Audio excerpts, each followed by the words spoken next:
Good morning all of you. Shri भगवान दास तोदी college की online classes में आपका स्वागत है। आज अपन बीएससी पार्ट सेकंड का जो पेपर है electronics and solid state devices, इलेक्ट्रॉनिकी तथा ठोस प्रावस्था युक्ति का अध्ययन करेंगे। इस पेपर की जो अपनी पहली यूनिट दे रखी है, यूनिट फर्स्ट,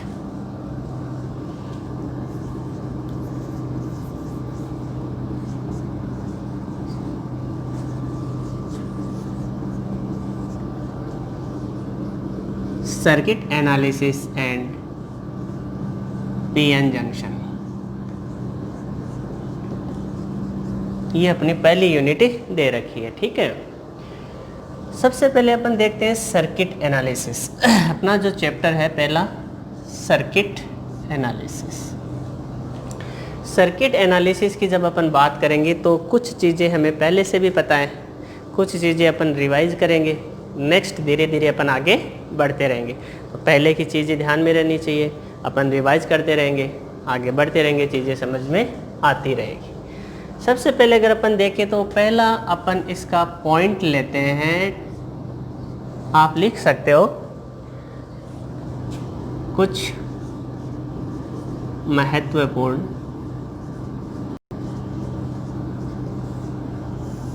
परिभाषाएं।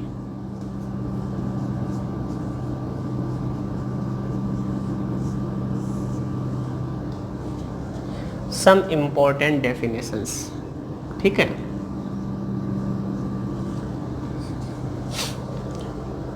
इनमें अपन सबसे पहली जो डेफिनेशन लेंगे वो रहेगी अपनी जाल, नेटवर्क। ठीक है, नेटवर्क क्या होता है? जैसे अपना पहला चैप्टर है सर्किट एनालिसिस। इस सर्किट एनालिसिस में अपन क्या करेंगे? सर्किट का अध्ययन करेंगे, नेटवर्क का अध्ययन करेंगे। तो हमें पता होना चाहिए कि नेटवर्क क्या होता है। ठीक है, तो नेटवर्क की आप डेफिनेशन लिख सकते हो कि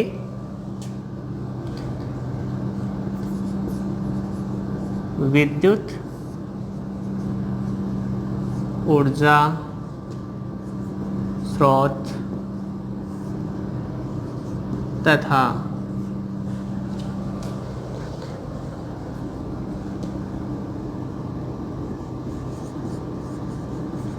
विद्युत अवयवों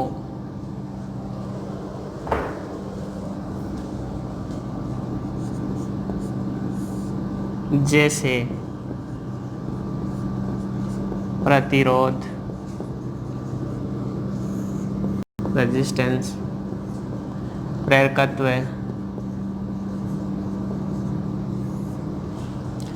इंडक्टर, संधारित्र,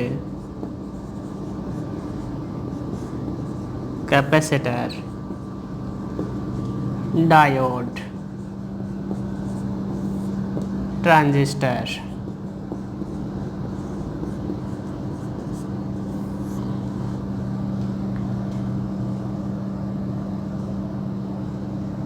आदि से युक्त, आदि से युक्त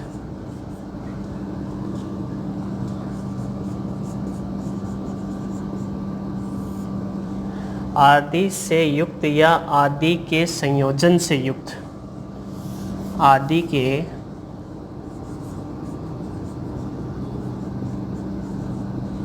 संयोजन से युक्त परिपथों का समूह है, परिपथों का समूह है, जाल कहलाता है। जाल नेटवर्क कहलाता है। ये चीज़ें आपको थोड़ी सी ध्यान में रखनी है। अपने पास नेटवर्क अपन बार बार में इस चैप्टर में अध्ययन करेंगे। नेटवर्क नेटवर्क नेटवर्क बहुत प्रकार के नेटवर्क इसमें आते रहेंगे, जिसमें हमें पता होना चाहिए कि विद्युत ऊर्जा स्रोत, अपने पास में कोई भी एक सोर्स दे रखा है जिसको अपन क्या बोल सकते हैं, जनित्र ऊर्जा का स्रोत, ठीक है। तथा विद्युत अवयव, विद्युत एलिमेंट अपने पास में इलेक्ट्रिक एलिमेंट है, चालक एलिमेंट, रेजिस्टर हो गया, प्रेरकत्व इंडक्टर हो गया, कैपेसिटर हो गया, डायोड हो गया, ट्रांजिस्टर हो गया, आदि के संयोजन, इनके संयोजन से जो परिपथों का समूह बनता है वो सारा का सारा समूह क्या कहलाएगा, नेटवर्क कहलाएगा, जाल कहलाएगा। तो इसको आप राइट डाउन करो, नोट कर लीजिए इसको।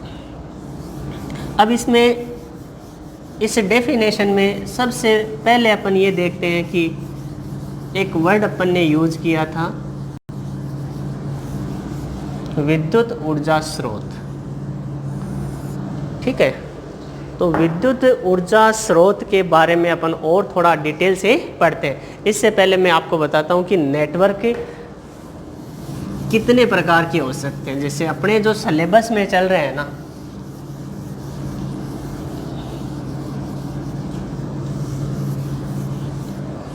उसमें अपन देखते हैं कि अपने पास में एक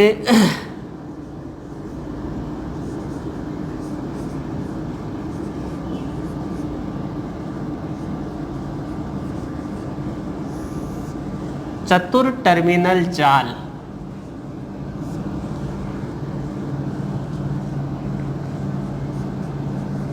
फोर टर्मिनल नेटवर्क।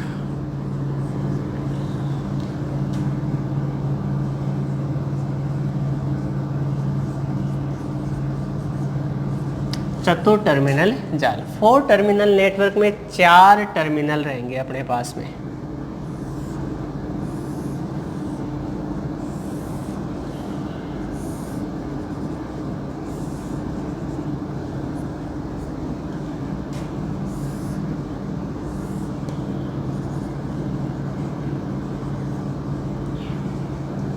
नेटवर्क को अपन ने किससे रिप्रेजेंट कर दिया, कैपिटल एन से रिप्रेजेंट कर दिया। तो ये कहलाएगा आपका 4 टर्मिनल नेटवर्क। 2 अपने पास में इसमें इनपुट दे रखे हैं और 2 अपने पास में आउटपुट टर्मिनल दे रखे हैं। तो इस तरह से टोटल 4 टर्मिनल हो गए। इसमें 2 तो इनपुट टर्मिनल हो गए, 2 इनपुट टर्मिनल, और 2 ही अपने पास में क्या हो गए, आउटपुट टर्मिनल। इस प्रकार से टोटल 4 टर्मिनल हो गए, ठीक है। या फिर अपन ये कह सकते हैं कि एक तो अपने पास में इनपुट टर्मिनल का पेयर हो गया, तो एक input terminal pair, input terminal का पेयर बन गया एक। तो इसमें टर्मिनल कितने हो गए, 2 हो गए। पेयर युग्म की बात करेंगे तो अपने आप कितने आ गए इसमें टर्मिनल, 2 टर्मिनल आ गए। इसी प्रकार से एक आउटपुट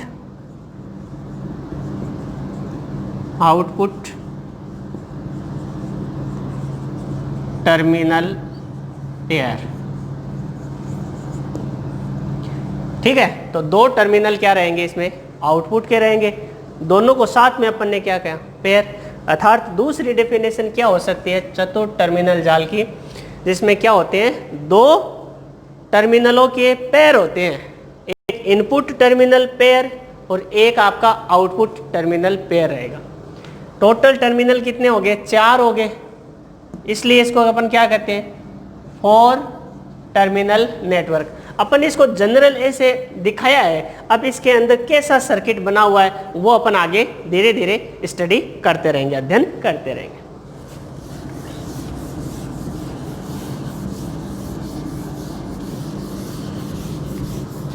दूसरा अपन देखते हैं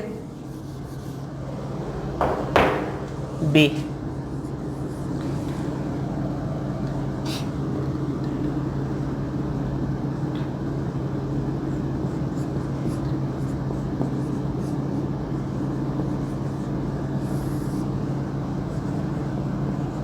3 टर्मिनल नेटवर्क।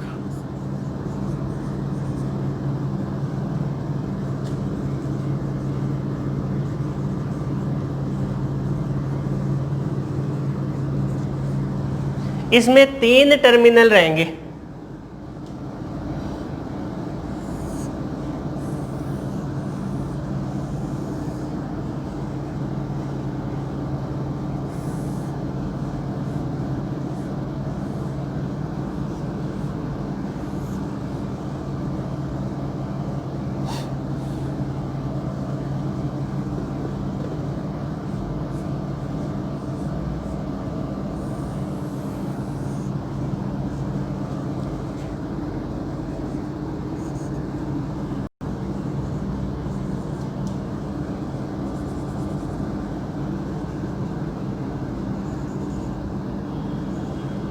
ठीक है, ये कहलाएगा आपका 3 टर्मिनल नेटवर्क। इसकी खास बात ये होती है कि इसमें एक टर्मिनल होता है ना, 4 टर्मिनल में से 2 तो इनपुट के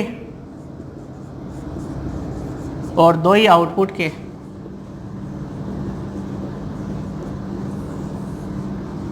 इन 4 टर्मिनल में अपन क्या कर देते हैं, एक टर्मिनल इनपुट और आउटपुट का कॉमन कर देते हैं, उभयनिष्ठ कर देते हैं। तो एक टर्मिनल इनपुट और आउटपुट में कॉमन रहता है, इसलिए ये क्या कहलाता है आपका 3 टर्मिनल नेटवर्क कहलाता है।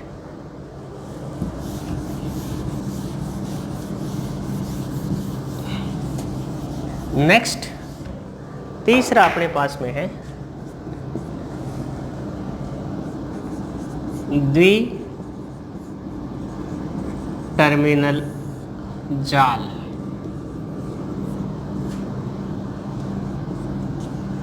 To terminal network.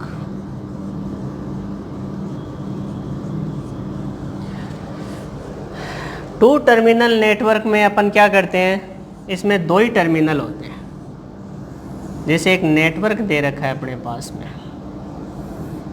ये अपने पास में इनपुट टर्मिनल दे रखे हैं 1 1, और ये अपने पास में दूसरे टर्मिनल और टर्मिनल में। अब ये जो टर्मिनल है इनको अपन ने क्या कर दिया, शॉर्ट सर्किट कर दिया, लघुपतित कर दिया, लघुपतित कर दिया, शॉर्ट कर दिया। तो शॉर्ट करने से क्या हुआ कि इसमें कितने टर्मिनल बच गए, 2 ही टर्मिनल बच गए। ऐसा टर्मिनल क्या कहलाएगा, 2 टर्मिनल नेटवर्क कहलाएगा, जिसके 2 टर्मिनल को क्या कर दिया जाता है, शॉर्ट सर्किट कर दिया जाता है, लघुपतित कर दिया जाता है।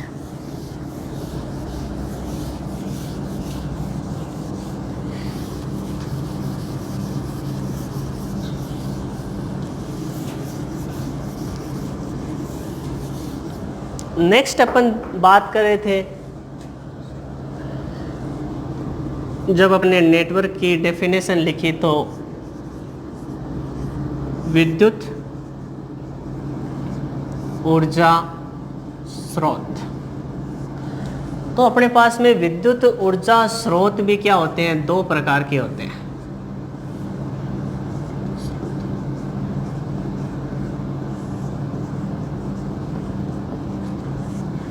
वोल्टता स्रोत और एक होता है धारा स्रोत।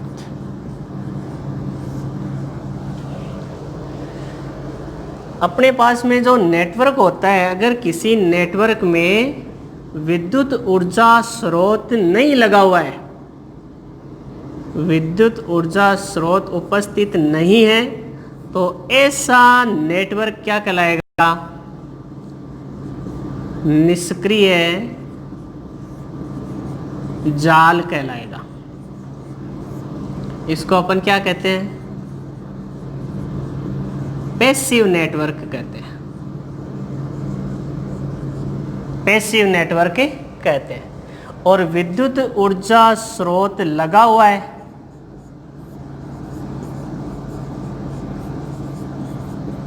तो ऐसा नेटवर्क क्या कहलाएगा,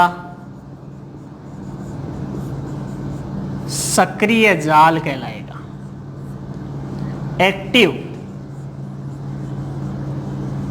नेटवर्क कहलाएगा। सक्रिय जाल कहलाएगा।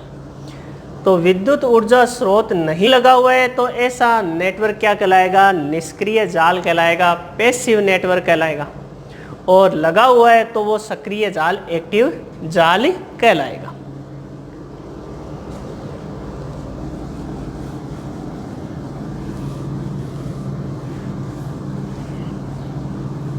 अपन देखते हैं कि वोल्टता स्रोत और धारा स्रोत, वोल्टेज सोर्स और करंट सोर्स। अगर अपन बात करते हैं आगे, इसको फिर से बढ़ाते हैं तो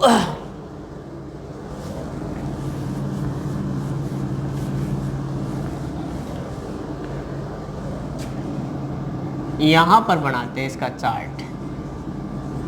विद्युत ऊर्जा स्रोत दो प्रकार के बताए अभी। एक तो क्या है अपने पास में वोल्टता स्रोत, और एक है अपने पास में करंट धारा स्रोत। ये अपने पास में कहलाएगा वोल्टेज सोर्स,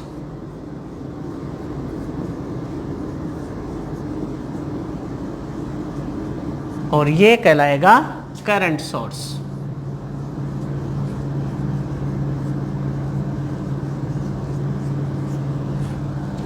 आगे अपन देखते हैं कि वोल्टेज सोर्स को भी दो भागों में बांटा गया है। ऐसे ही करंट सोर्स होता है, वो भी दो प्रकार का होता है। एक तो कहलाता है अपने पास में ideal voltage source,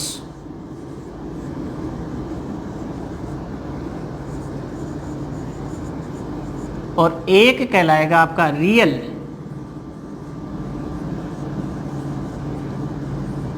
voltage source.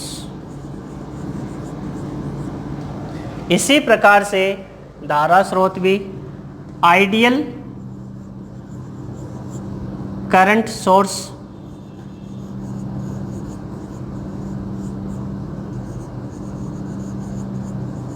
और एक अपने पास में रियल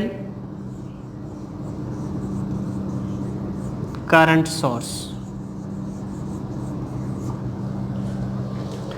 पहले अपन ये देखते हैं कि ये आइडियल वोल्टेज सोर्स क्या होता है और रियल वोल्टेज सोर्स क्या होता है। आइडियल वोल्टेज सोर्स ऐसा वोल्टेज सोर्स होता है जिसका इंटरनल इम्पीडेंस क्या होता है? शून्य होता है। आंतरिक प्रतिबाधा क्या होती है?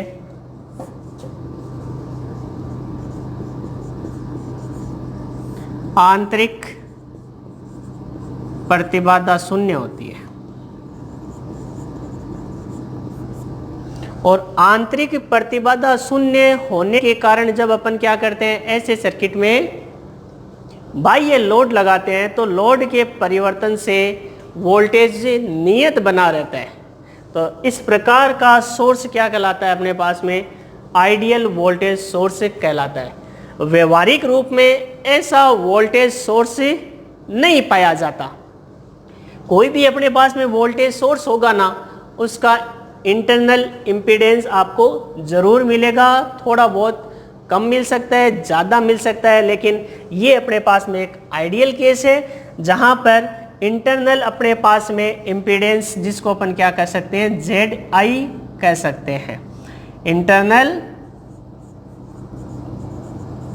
इम्पीडेंस। इंटरनल इम्पीडेंस ध्यान रखना हमेशा क्या होते हैं, सीरीज में लगा होता है, ये श्रेणी क्रम में जुड़ा होता है। जो अपने पास में बैटरी है उसके श्रेणी क्रम में क्या होता है, ये लगा रहता है इंटरनल इम्पीडेंस। अगर वो शून्य होता है तो ऐसा वोल्टेज सोर्स क्या होगा, अपने पास में आइडियल वोल्टेज सोर्स होगा। व्यवहार में ऐसा पॉसिबल नहीं है। इसका मतलब वास्तव में क्या होता है, रियल वोल्टेज सोर्स होता है, अर्थात ऐसा वोल्टेज सोर्स जिसका क्या होता है, आंतरिक प्रतिबाधा होती है, इंटरनल इम्पीडेंस होता है। अपने पास में जो इंटरनल इम्पीडेंस होते हैं वो हमेशा क्या रहता है, सीरीज क्रम में जुड़ा होता है। और सीरीज क्रम में जुड़े होने के कारण इस प्रकार के वोल्टेज सोर्स के बाह्य परिपथ में अपन क्या करते हैं, बाह्य लोड लगाते हैं, तो इस लोड के परिवर्तन से वोल्टता के मान में परिवर्तन होता है, तो ऐसा वोल्टेज सोर्स क्या कहलाएगा, रियल वोल्टेज सोर्स से कहलाएगा।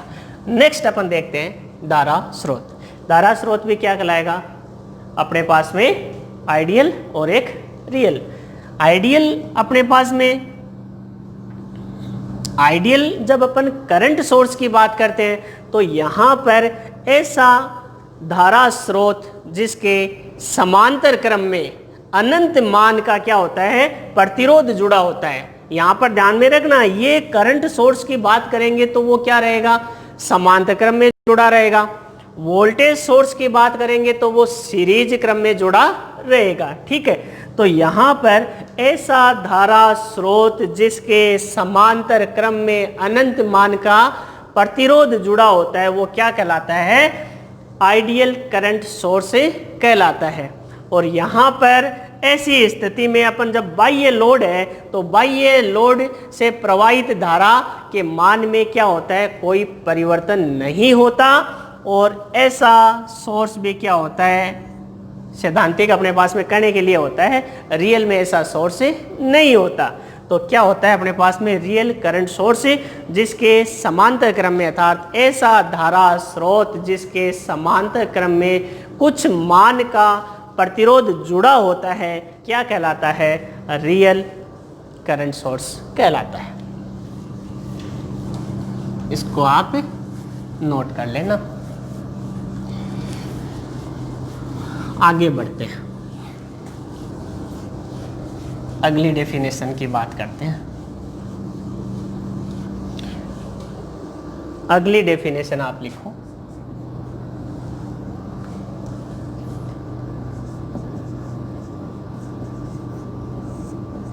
रेखीय प्रतिबाधा।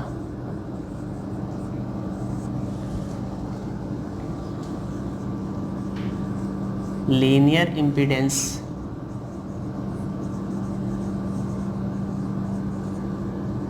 रेखीय प्रतिबाधा ऐसे अवयव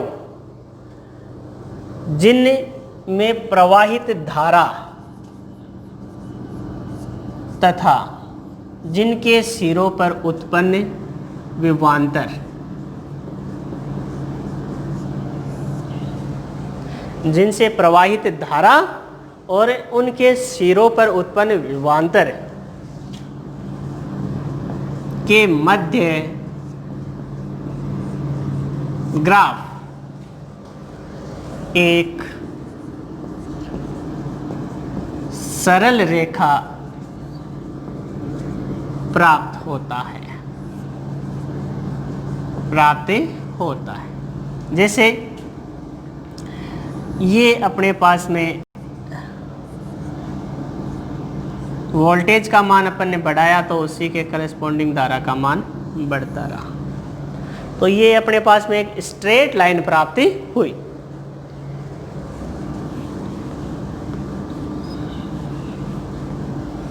एग्जाम्पल आप देख सकते हो, रजिस्टर,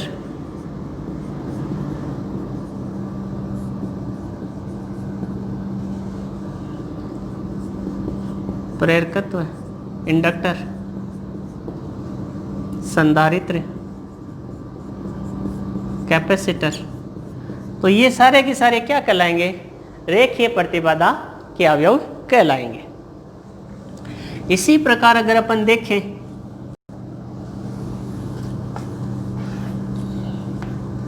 अरेखीय प्रतिबाधा,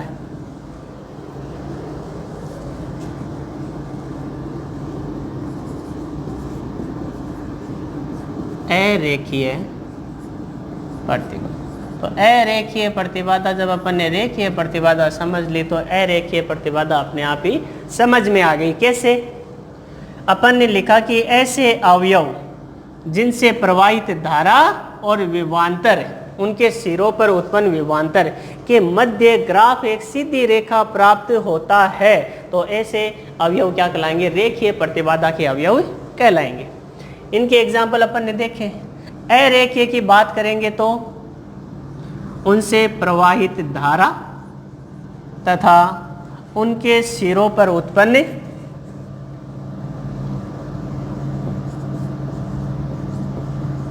विभवांतर के मध्य ग्राफ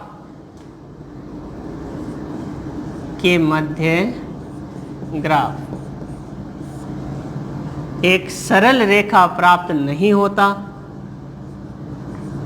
एक सरल रेखा स्ट्रेट लाइन प्राप्त नहीं होता। ठीक है, स्ट्रेट लाइन प्राप्त नहीं होता है। जैसे इस प्रकार का वक्र अपने पास में प्राप्त हो गया, ये अपने पास में वोल्टेज है, ये करंट है। तो अपन वोल्टेज बढ़ा रहे हैं तो उसके करस्पॉन्डिंग जो अपन वोल्टेज इंक्रीज करें तो उसके करस्पॉन्डिंग अपने पास में जो करंट है वो स्ट्रेट लाइन प्राप्त नहीं होता, ऐसा वक्र प्राप्त होता है। हमें पता भी है कि ऐसा वक्र अपन किसके लिए देखते थे? डायोड के लिए। फॉरवर्ड बायस में ऐसा कर्व अपन देखते हैं। इसी प्रकार से ये क्या हो गया? इसका एग्जाम्पल हो गया डायोड, अरेखीय प्रतिबाधा का। इसी प्रकार दूसरा एग्जाम्पल भी अपन देख सकते हैं, ट्रांजिस्टर। ट्रांजिस्टर का अपन अध्ययन डिटेल से करेंगे आगे की यूनिट में।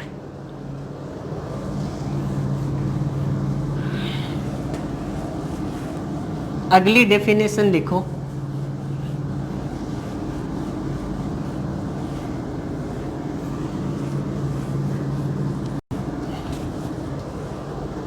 शाखा।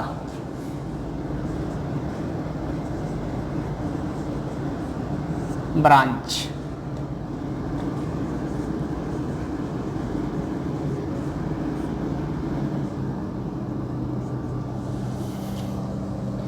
इसकी डेफिनेशन लिखते हैं। किसी नेटवर्क में नेटवर्क मतलब जाल में, नेटवर्क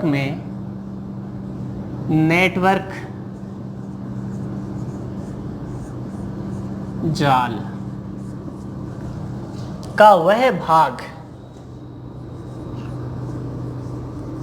भाग जिसमें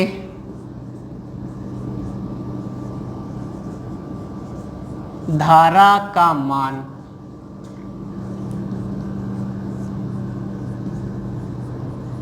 नियत रहता है।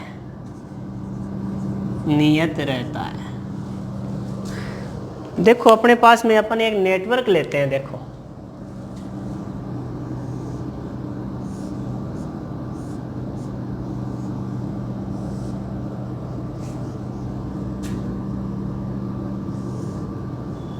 ये अपन ने एक नेटवर्क ले लिया।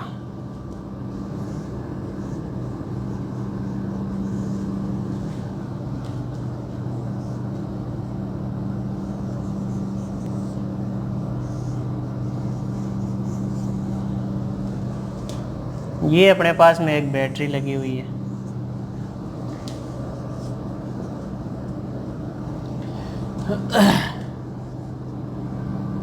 पॉइंट नाम दे देते हैं।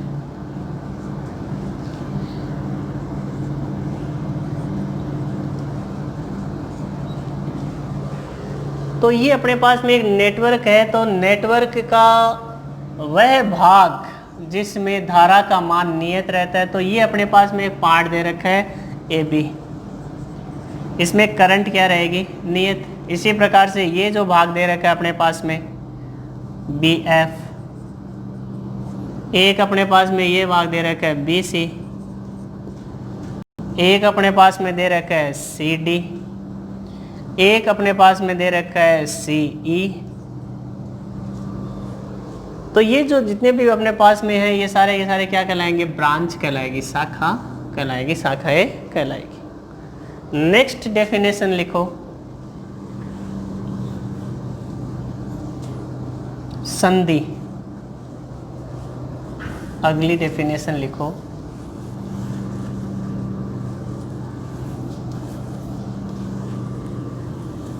संधि या नोड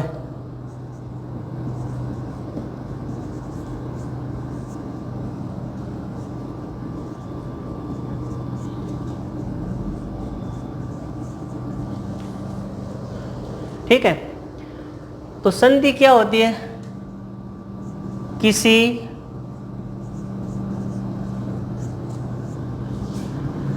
जाल में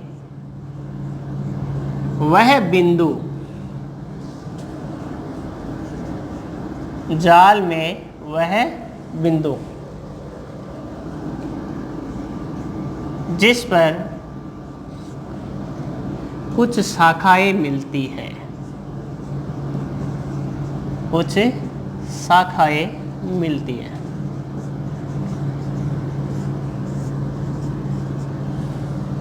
वो क्या कहलाएगा अपने पास में? संधि कहलाएगा। जैसे ये अपने पास में एक पॉइंट दे रखा है बी पॉइंट, तो ये क्या हो गया? एक संधि बिंदु हो गया।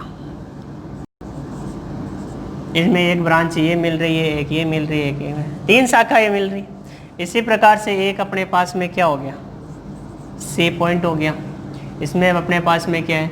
ये ब्रांच मिल रही है। तो जहाँ पर कुछ शाखाएं मिलती है वो क्या कहलाता है अपने पास में? संधि या नोड कहलाता है।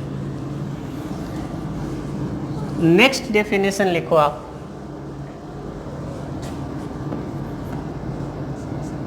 लूप या पास।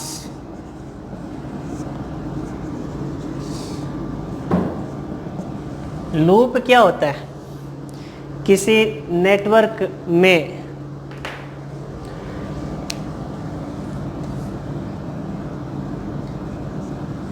किसी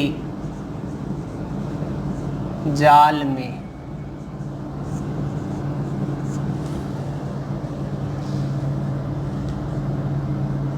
वह बंद पथ, वह बंद पथ जो कुछ शाखाओं से मिलकर बना होता है, कुछ शाखाओं से मिलकर बना होता है, बना होता है। तो यहाँ पर अपन जब लूप की बात करेंगे तो किसी भी जाल में या किसी भी परिपथ में बंद पथ लेते हैं और जिसमें क्या होगा? कुछ शाखाएं होगी और वो बंद पथ क्या कहलाएगा? बंद पथ क्या कहलाएगा? आपका लूप कहलाएगा। ठीक है। जैसे ये अपने पास में एक लूप दे रखा है ए बी एफ ई ए, तो ये अपने पास में क्या हो गया? एक लूप हो जाएगा। धारा की डायरेक्शन अपन कोई भी मान के इसको आगे सोल्व करें। तो ये कुछ परिभाषाएं थी जो अपन ने आज अध्ययन किया था। नेक्स्ट अध्ययन अपन इसका आगे कल करेंगे। Thank you.